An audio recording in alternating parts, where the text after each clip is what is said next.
Hey, so I'm here at Outdoor Theater. My kids and I have been here and seen a few plays. Saw The Little Mermaid here a couple of years ago. Pretty stinking spectacular.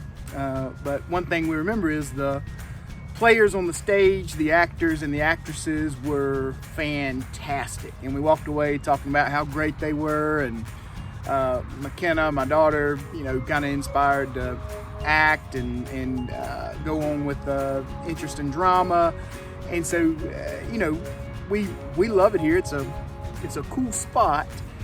I thought of it recently as I was reading Matthew chapter 6.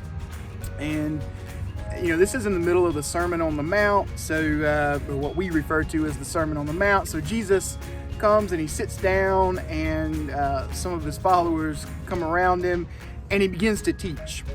And he starts to say some pretty incredible things. He starts to say some things that just seem crazy, really upside down, like blessed are the poor in spirit, blessed are the persecuted, rejoice when you're persecuted, if somebody does you harm, if they strike you, give them the other cheek, if they force you to walk 1 mile, walk 2 with them.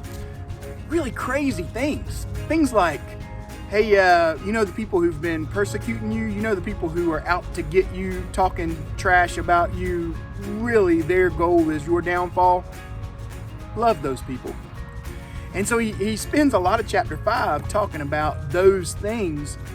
And so we see this effect that walking in the Spirit has on your life, that, your life looks different than the life of the world, kind of upside down, right? And so he spends chapter 5 talking about that and these critical ways that our outward lives are affected, our actions are affected by our inward heart. And then in chapter 6 of Matthew, he really digs deep into the inward heart. And that gets even more uncomfortable than the actions he was talking about in chapter 5. Because all of a sudden in chapter 6, it gets really personal.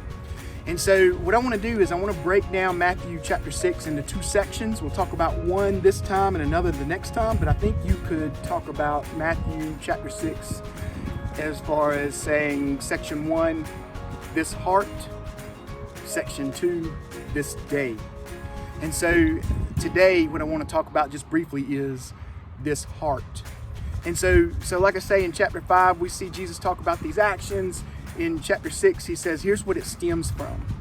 And let me be really clear, because in Matthew chapter 6, verses 5, 6, Jesus compares a lot of Christians' lives, a lot of followers' lives, a lot of believers' lives to the lives of the hypocrites and the Pharisees. And specifically what he says is, don't be a stage actor. Don't put on a show. Don't act like you're going to theater. God's not sitting up there in a box seat. God's interested in your heart. And he really gets uncomfortably deep in this. In fact, he opens up that chapter, he opens up this transition by saying, be careful when you do good. What does that even mean? Be careful when you do good, so that you're not doing it just so other people can notice. And he starts breaking down all these things, and he says, hey, you don't want to pray out loud just so that other people can hear you talk. There's nothing wrong with praying out loud, but that should be an outward flow of what's happening in your heart. And he says, be careful doing good deeds out front, because you may become addicted to putting on a show. And the Bible doesn't hide from this. Jesus says when people do that, when they put on a show out front, they'll get applause. They'll get encouragement. They'll get pats on the back. Jesus says, hey, look, those people who do that, lots of people are going to say, way to go, that was really great. But he says, you know what, that's all they're going to get.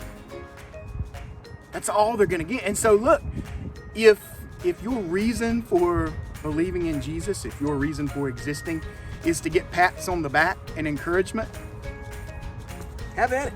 Put on a show. But you'll miss it. You'll miss what's really important. You'll miss not only what's really important, like it's a duty, it's important, you have to do it. You'll miss the prize. You'll miss the whole thing. Because this whole thing, following Jesus, being a child of God, this isn't about putting on a show. It's not about receiving praise. It's about this change that starts in your heart, and all of a sudden, you start to appreciate this upside down life. And all of a sudden, your mind is transformed into thinking differently than how you thought before. And all of a sudden, your heart is loving differently than how you loved before. And the things that used to give you momentary pleasure, and then they would go away, they're worthless. And all of a sudden, you start yearning, you start hungering and thirsting. That's what it says. For righteousness, for things that are lasting, for Jesus. And he says, be careful when you do good. Don't do it for show. You want to know how to pray? He says, go into a room,